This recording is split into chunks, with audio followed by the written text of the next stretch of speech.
আলহামদুলিল্লাহ, রমজানের প্রথম ইফতারটা পরিবারের সবার সাথে অনেক ভালো কেটেছে। রমজান মাসে পরিবারের সাথে সেহরি ও ইফতার করার অনুভূতিটা সত্যি আলাদা। যারা পরিবার থেকে দূরে আছেন বা প্রবাসে আছেন তারাই জানে রমজানে পরিবারকে কতটা মিস করতে হয়। আল্লাহ সবাইকে ভালো রাখুন, বিশেষ করে যারা প্রবাসে আছেন তাদের কষ্ট কবুল করুন। প্রথম রোজার দিন ইফতারের অনেক রকম আয়োজন করেছি। সবকিছু রেডি করে প্রথমেই আমি চিকেন চপের জন্য সব মশলাপাতি দিয়ে চিকেনটা রেডি করে নিলাম। পেঁয়াজু বানানোর জন্য ডালটাও রেডি করে নিলাম। আর এদিকে আলু চপ আর বেগুনি বানানোর জন্য বেসনটাও গুলে নিলাম। তো ফাইনালি সবকিছু রেডি করে এদিকে আমি চিকেন চপটা বানিয়ে নিচ্ছি। বাসায় হোমমেড চিজ ছিল, তাই আমি একটা চিকেন চিজ বলও বানিয়ে নিলাম। এই রেসিপিটা একদমই আমি আমার নিজের মতো করে বানিয়েছি, আর আমি আমার পছন্দ মতো অনেক রকমের ডিজাইন করে বানিয়েছি। চিকেন চপগুলো কিছুক্ষণের জন্য ডিপ ফ্রিজে রেখে এদিকে আমি আলু চপ আর বেগুনি গুলো বানিয়ে নিচ্ছি। আমার হাতের বেগুনি আমার বাসায় সবাই অনেক বেশি পছন্দ করে। আমি পার্সোনালি বেগুনি একদমই খাই না। আলুর চপ আর বেগুনি গুলো ভাজা হয়ে গেলে চিকেন চপগুলো কিছুটা ফ্রোজেন হয়ে এলে এদিকে আমি ব্রেড গ্রামে কোট করে নিচ্ছি।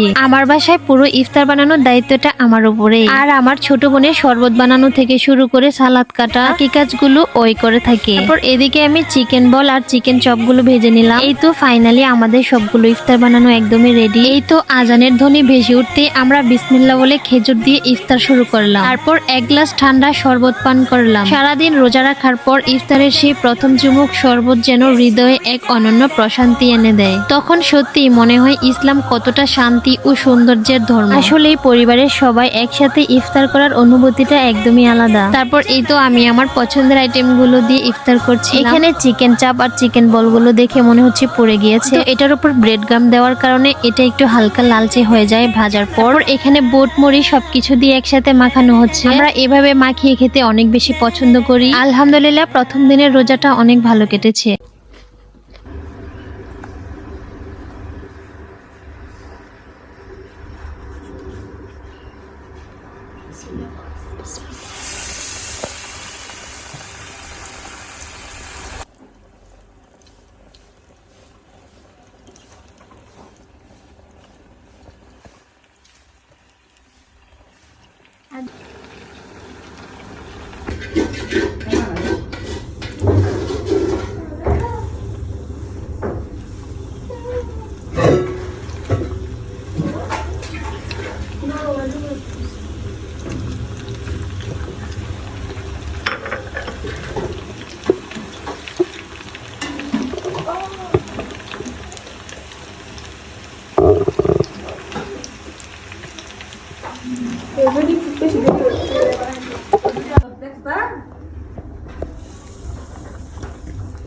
Anh chào bác Quyên đi chị.